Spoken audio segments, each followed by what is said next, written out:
Hey guys, welcome back to Andy's Corner HVAC. If you're a regular subscriber and you watch the videos as they come out, you know we normally always talk about heating and air and different HVAC related things, which I want to continue doing that. But today, what I'd like to talk about is a little bit about home efficiencies.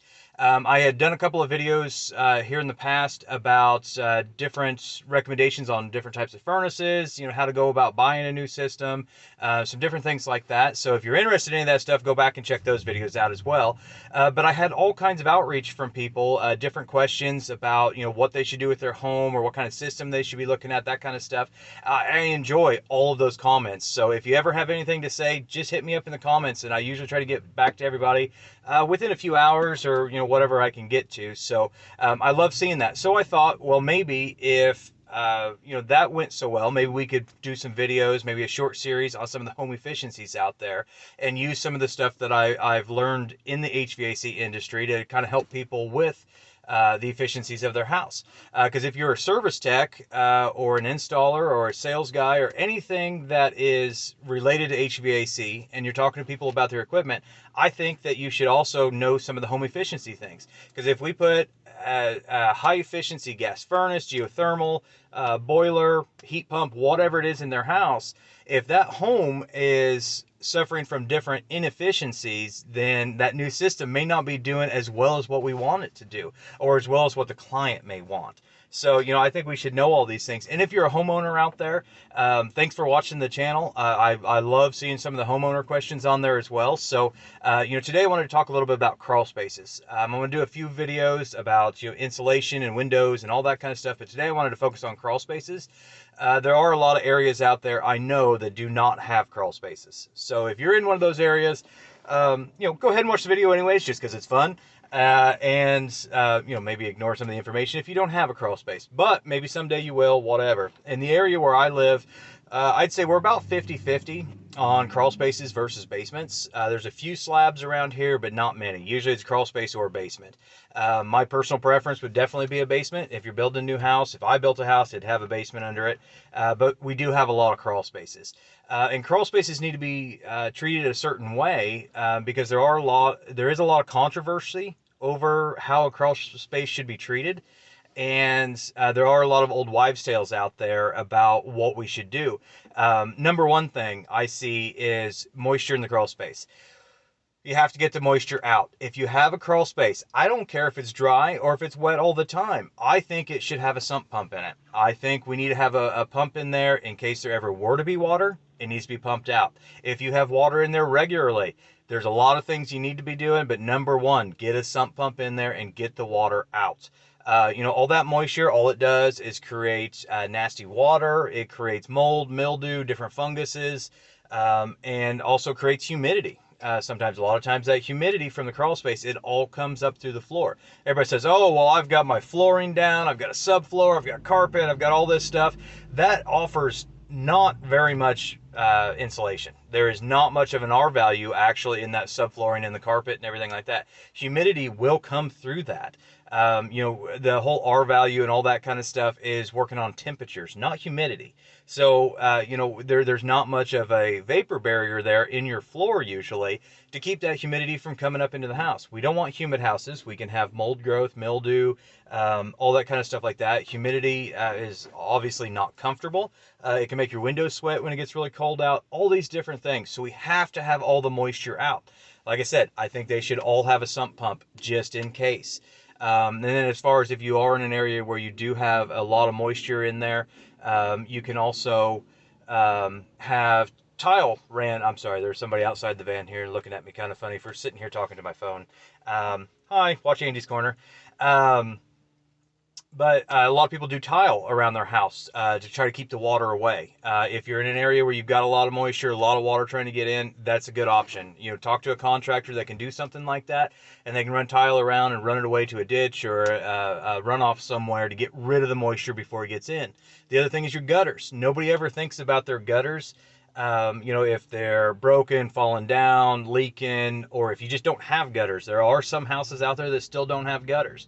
half the point of that gutter is to keep that water away from the foundation, because if that water gets to the foundation, it's going to wind up inside. We don't want to deteriorate the foundations, and we don't want the water in the crawl space. So fix your gutters. If you don't have them, put them up. It'll make a huge difference. Keep the water out.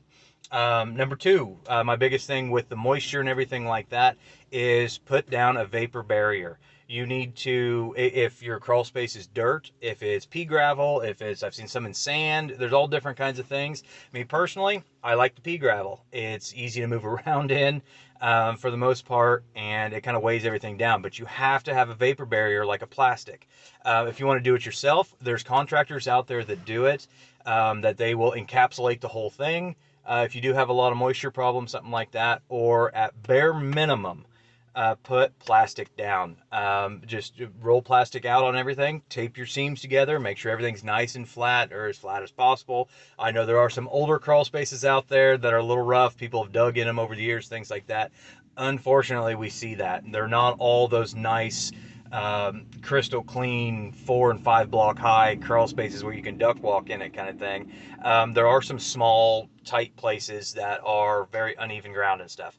Either way, whatever it is, put a vapor barrier down. Like I said, roll that plastic down and use a thick plastic. That way it's not getting torn if somebody has to get down there and work or something moved around, something like that. But roll it out as flat as possible. Don't have it all just crinkled up in there. It needs to be a flat barrier. That way it keeps the moisture under the plastic. Tape all your seams down where you do have to put different rolls down in there. And then let it come up the crawl space walls. Let it come up the sides a little bit. Secure it if you can. Secure it however you like. But we need that moisture barrier, because even if you have a dry crawl space, or what you consider a dry crawl space, there's dirt under there. There is moisture in the ground, no matter what. I don't care how dry it is. There's moisture in there, and that moisture can come up into the house, and we definitely don't want that. So make sure there's a vapor barrier, no matter what. Like I said, you can spend the money and have it fully encapsulated. I've heard that is a pretty pricey ordeal. So, I mean, that's something you can look into if you like. That's up to you. My house does have a crawl space. I'd choose to go and have somebody encapsulate it. I've heard $10,000 to $15,000. Talk to one of those contractors. I'm not downing any of those out there that do the full encapsulation or anything. But I do know that it's fairly expensive. So talk to them and you can get some quotes and ideas on what that takes. My house, I rolled plastic out because it didn't have anything. I put a sump pump in because it didn't have one before. We don't have a lot of moisture in our crawl space, but any moisture that's there, I want to make sure it gets out. Especially in the spring and things like that. Like right now, we're getting all kinds of rain. It's raining all the time. And people's crawl spaces have been wet. Get the water out. So, that's my whole preach on vapor barriers. But the other thing that is a big wives' tale, people say that they need to have their crawl space vents open in the summer and closed in the winter. Their theory behind that is you open it up in the summer and you let that fresh air in, and in the winter you close it off so the cold air is not blowing in. That's an old wives' tale. Don't listen to anybody that says you need to open and close them. I talk to people all the time and they say, but my house needs to breathe. I say, is your house alive? If it ain't alive, it don't need to breathe. If you need fresh air in your house, if you do have a very tight house or something along those lines, they make equipment to bring in the right amount of air exchanges within a 24-hour period. That's available. There's all kinds of HRVs, ERVs, and things like that that can do all this for you. Just opening a crawl space vent is not controlled ventilation by any means. You are at the mercy of whatever Mother Nature is doing. And if you open those up in the summertime, even if you have a dry crawl space, if you open it up, all that humidity, like in the area where we're at, when it gets hot, it gets humid. And I mean, you can cut it with a knife. The humidity is so thick some summers. If you open those crawl spaces up, that humidity is naturally going to go drift into the crawl space, and it's going to come up to your floor. We already talked about there's no vapor barrier in your floor in most cases. So at that point, all that humidity is going to come in, and we're fighting all that. A lot of houses have ductwork in the crawl space. I've seen insulated ductwork that sweats when it is humid enough down there. So if we're going through all this work to make sure everything's sealed with a vapor barrier on the ground and all that kind of stuff, why open the vents and let that humidity right back in? Close them off. And what I always recommend to everybody is seal them completely. What you can do if you want to do it yourself, and it works really well. I did it to mine. Go get you a couple of sheets of the 2-inch blue board foam and measure your crawl space vent opening on the inside. I try to do it on the inside because it looks kind of stupid on the outside. But on the inside, cut it about 1/8 of an inch bigger what it is, and then take a 2x4 and put it on there and tap it in there. That way it's good and tight and sealed. That way no moisture can come in. No humidity is going to get in. No air is going to get in. Anything like that. There's so many different wives' tales about crawl space vents and like heating a crawl space. Everybody says, "Oh, I need metal ductwork in there because it keeps my pipes from freezing." No, if your foundation is sealed and everything's sealed up and you're not getting any air or wind or anything like that blowing through there, then that crawl space is always going to stay 50 some degrees. That's what the ground is. We may not be real far underground, but you are still underground, and you'll have natural heat in there. So insulated ductwork in the crawl spaces. I wasn't going to veer off too much in the heating air part of it, but that is another big one with crawl spaces. Insulated ductwork needs to be in there, not bare metal. But those are my big things. Like I said, if you are talking to somebody that says, open and close your crawl space vents, or you have a contractor telling you that, I would probably find a new contractor. That is a very old way of doing things. Years and years ago, when we didn't have ductwork in the crawl spaces, or we didn't have air conditioning on these systems that we had to worry about condensation, okay, they probably weren't hurting as much. But other people say that, well, I need to open my crawl space vents so everything dries out. Well, if you needed to dry out in the summertime, you need a vapor barrier, you need a condensate or a sump pump, you need to get the water out. Get the moisture out of the crawl space, and then you don't have to worry about it. Seal everything off. I was told this probably been 20 years ago, I went to a seminar about home efficiencies. It was Doug Rye. If you've ever heard of him, you can Google him. He used to be on the radio on a talk show, and then he went around the country doing different shows and stuff. Super smart man. I don't know if he's still out there or not, but I went and saw him a couple of times, and he always said, treat your crawl space like a 3.5-foot tall basement. And it's like, when I first heard that, it's like, that doesn't make any sense. But really it does, because think about it. If you had a basement underneath your house, let's say an 8-foot deep basement, and it had windows in there, in the winter or in the summertime, are you going to open those windows and let the humid air in? No, obviously not. So why would you do that to a crawl space? Because it's no different. It's, the foundation, and it's underneath your house. Why you wouldn't do it to a basement? So why would you do it to a crawl space?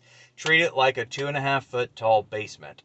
And, at that point, you're going to be much more efficient. So that's my little rant about crawl spaces, because that is one of those things that comes up so often, especially in our area. So if you have any questions on crawl spaces, anything like that, hit me up in the comments. I'd love to hear them. And anything else, just let me know. Otherwise, thank you and God bless.